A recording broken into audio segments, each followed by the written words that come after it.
My sons all have allergies, and the allergies are eggs, dairy, wheat and gluten, nuts and peanuts, and recently carrageenan.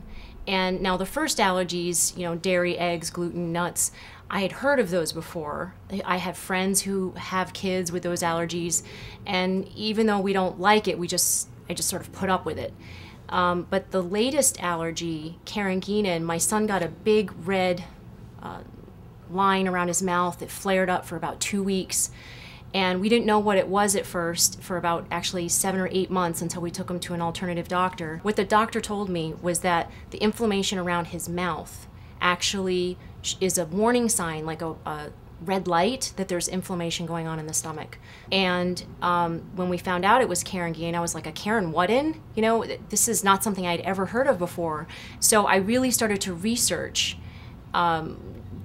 food, and I found out about genetically modified food, and I found out that there most likely is a connection.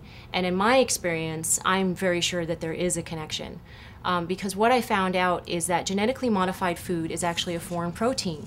And the foreign protein goes inside our children's stomachs, and their immune systems are very susceptible, and it can irritate the stomach lining. And when the stomach lining is irritated, it can cause permeability, which is leaky gut, and a little bit of food can escape. And then the body attacks that undigested particle of food like a foreign invader. And that creates an allergy, which means more inflammation.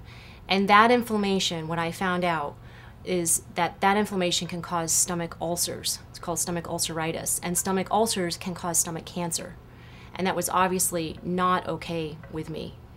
And so I went GMO-free, and my son went GMO-free, and 4 months later he was accidentally exposed to carrageenan again through the toothpaste at the dentist's office, and his allergic reaction was much better. It was barely a faint pinkness on his lips. So when that doesn't happen as often with allergies, then that means his stomach and his immune system is improving.